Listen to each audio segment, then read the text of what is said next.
Kindly go through all the pages of this chapter before you start reading. Chapter 3, Delhi, 12th to 15th century. In Chapter 2, we saw that regions like the Kaveri Delta became the center of large kingdoms. Did you notice that there was no mention of a kingdom with Delhi as its capital? That was because Delhi became an important city only in the 12th century. Take a look at Table 1. Delhi first became the capital of a kingdom under the Tomara Rajputs, who were defeated in the middle of the 12th century by the Chauhans, also referred to as Chahamanas of Ajmer. It was under the Tomaras and Chauhans that Delhi became an important commercial center. Many rich Jaina merchants lived in the city and constructed several temples. Coins minted here, called Delhi Wal, had a wide circulation. The transformation of Delhi into a capital that controlled vast areas of the subcontinent started with the foundation of the Delhi Sultanate in the beginning of the 13th century. Take a look at Table 1 again and identify the five dynasties that together made the Delhi Sultanate. The Delhi Sultans built many cities in the area that we now know as Delhi. Look at map 1 and locate Delhi-e-Kunha, Siri and Jahanpana. The rulers of Delhi, Table 1, reading only the dynasties: Rajput dynasties, Tomaras and Chauhans, early Turkish rulers, Khalji dynasty, Tughlaq dynasty, Sayyid dynasty, Lodi dynasty. Names of the rulers: Anangapala under Tomaras, Prithviraj Chauhan under Chauhans, Qutbuddin Aibak, Shamsuddin Iltutmish, Razia, Ghiyasuddin Balban under Turkish rulers, Jalaluddin Khalji, Alauddin Khalji under Khalji dynasty, Ghiyasuddin Tughlaq, Muhammad Tughlaq, Firuz Tughlaq under Tughlaq dynasty, Kirs Khan under Sayyid dynasty, Bhalal Lodi under Lodi dynasty. Birthright. Privileges claimed on account of birth. For example, people believed that nobles inherited their rights to govern because they were born in certain families. Gender distinctions. Social and biological differences between women and men. Usually, these differences are used to agree that men are superior to women. Understanding Delhi under the Sultans. Histories are known as Tariq, singular, Tawarik, plural, in Persian, the language of administration under the Delhi Sultans. The authors of Tawarik were learned men, secretaries, administrators, poets, and courtiers who both recounted events and advised rulers on governance, emphasizing the importance of just rule. The Circle of Justice. Fakhr-e-Mudabir wrote in 13th century, a king cannot survive without soldiers, and soldiers cannot live without salaries. Salaries come from the revenue collected from peasants, but peasants can pay revenue only when they are prosperous and happy. This happens when the king promotes justice and honors governance. Keep the following additional details in mind. The authors of Tawarik lived in cities, mainly Delhi, and hardly even in villages. They often wrote their histories for sultans in the hope of rich rewards. These authors advised rulers on the need to preserve an ideal social order based on birthright and gender distinctions. Their ideas were not shared by everybody. In 1236, Sultan Iltutmish's daughter Razia became Sultan. The chronicler of the age, Minaj as-Siraj, recognized that she was more able and qualified than all her brothers, but he was not comfortable at having a queen as ruler. Nor were the nobles happy at her attempts to rule independently. She was removed from the throne in 1240. What Minaj as-Siraj thought about Razia, what other important female rulers of India did. Minaj as-Siraj thought that the queen's rule went against the ideal social order created by God, in which women were supposed to be subordinate to men. He therefore asked in the register of God's creation, since her account did not fall under the column of men, how did she gain from all her excellent qualities? On her inscriptions and coins, Razia mentioned that she was the daughter of Sultan Iltutmish. This was in contrast to the Queen Rudrama Devi, 1262 to 1289, of Kakatiya dynasty of Warangal, part of modern Andhra Pradesh. Rudrama Devi changed her name on her inscriptions and pretended she was a man. Another queen, Didda, ruled in Kashmir 980 to 1003. Her title is interesting. It comes from Didi or elder sister, an obviously affectionate term given to a loud ruler by her subjects. A closer look. Administration under Khaljis and Tughlaqs. The consolidation of a kingdom as vast as the Delhi Sultanate needed reliable governors and administrators. Rather than appointing aristocrats and landed chieftains as governors, the early Delhi sultans, especially Iltutmish, favored their special slaves purchased for military service called bandagan in Persian. They were carefully trained to man some of the most important political offices in the kingdom. Since they were totally dependent upon their master, the sultan could trust and rely upon them. Client, someone who is under the protection of another, a dependent or hanger on. Slaves rather than sons. The sultans were advised a slave whom one has brought up and promoted must be looked after, for it needs a whole lifetime and good luck to find a worthy and experienced slave. Wise men have said that a worthy and experienced slave is better than a son. The Khaljis and Tughlaqs continued to use bandagan and also raise people of humble birth who were often their clients to high political positions. They were appointed as generals and governors. However, this also introduced an element of political instability. Slaves and clients were loyal to their masters and patrons, but not to their heirs. Sultans had their own servants. As a result, the accession of new monarchs often saw conflict between the old and new nobility.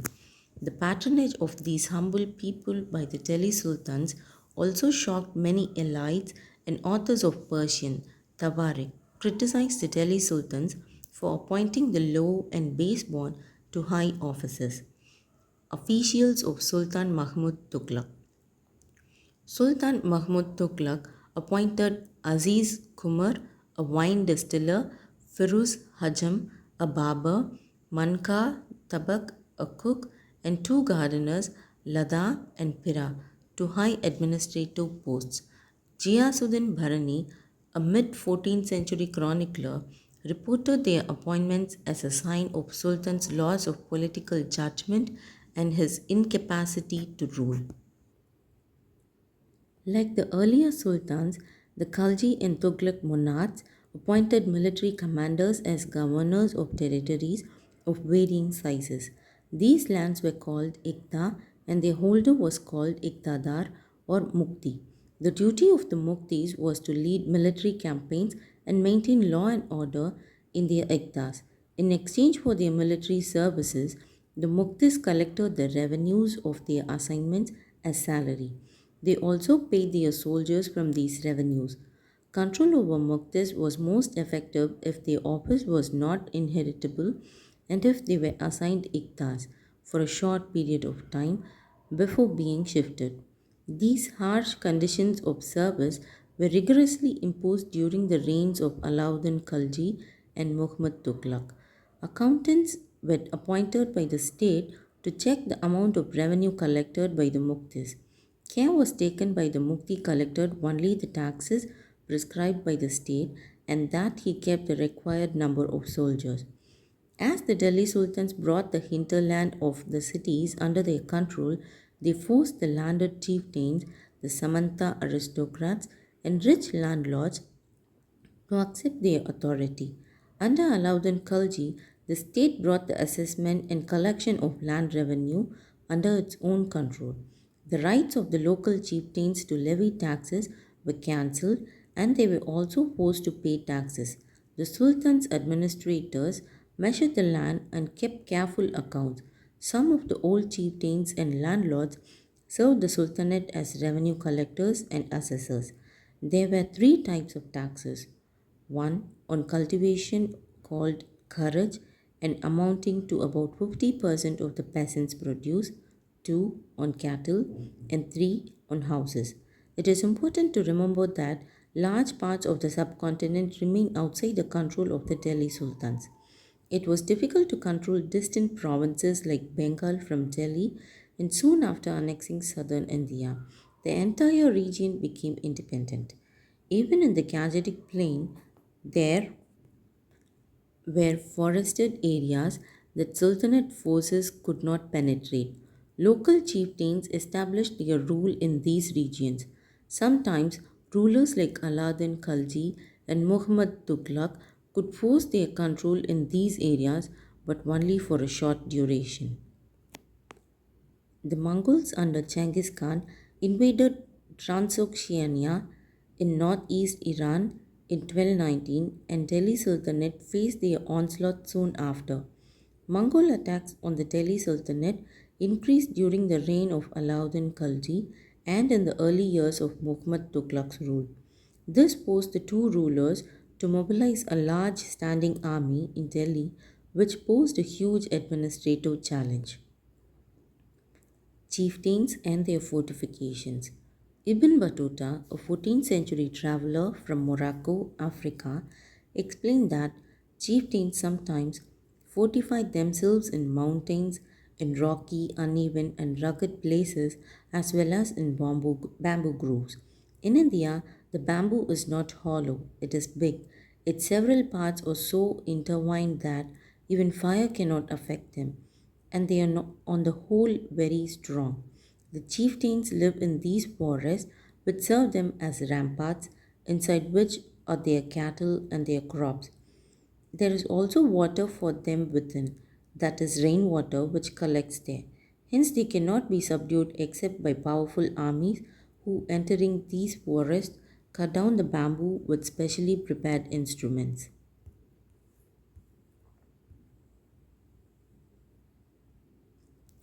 There were also other taxes levied: Khums, Zakat, Jizya. Khums was consisted of one-fifth of war booty and one-fifth of mines and treasure trove. Zakat was one of the religious duties enjoined upon all Muslims, under which they had to give 40th part of their annual savings to the needy and travelers. It is often suggested that the practice of paying zakat was started by the Prophet himself and it had been made obligatory for all Muslims who had financial means to do so. Thus, essentially, zakat was not a tax to be levied by the rulers. However, during the Sultanate period, Firoz Shah Tughlaq collected zakat as a regular tax and kept a separate account for it, although there were instances of even influential people evading this tax. On imports and exports, particularly, the Muslim traders were obliged to pay a 2.5% zakat, arms tax, both under the Delhi Sultans and the Mughals. Jizya was a tax paid by the non Muslim who had been given the status of zimmis or protected people by the state. In the Sultanate period, initially it was collected along with the land tax, kharaj, but Firuz Shah Tughlaq collected jizya as a separate tax. Source: UND 1959, Administrative System of Delhi Sultanate, Kitab Mahal Publishers. The Sultanate in the 15th and 16th centuries. Take a look at Table 1 again. You will notice that after the Tughlaqs, the Sayyid and Lodi dynasties ruled from Delhi and Agra until 1526. By then, Jaunpur, Bengal, Malwa, Gujarat, Rajasthan, and the entire South India had independent rulers who established flourishing states and prosperous capitals. This was also the period which saw the emergence of new ruling groups like the Afghans and the Rajputs. Some of the states established in this period were small but powerful and extremely well administered. Sher Shah Sur, 1540 to 1545, started his career as the manager of a small territory for his uncle in Bihar and eventually challenged and defeated the Mughal Emperor Humayun, 1530 to 1540 and 1555 to 1556. Sher Shah captured Delhi and established his own dynasty. Although the Sur dynasty ruled for only 15 years, 1540 to 1555, it introduced an administration that borrowed elements from Alauddin Khilji and made them more efficient. Sher Shah's administration became the model followed by the great Emperor Akbar, 1556 to 1605, when he consolidated the Mughal Empire. Thank you.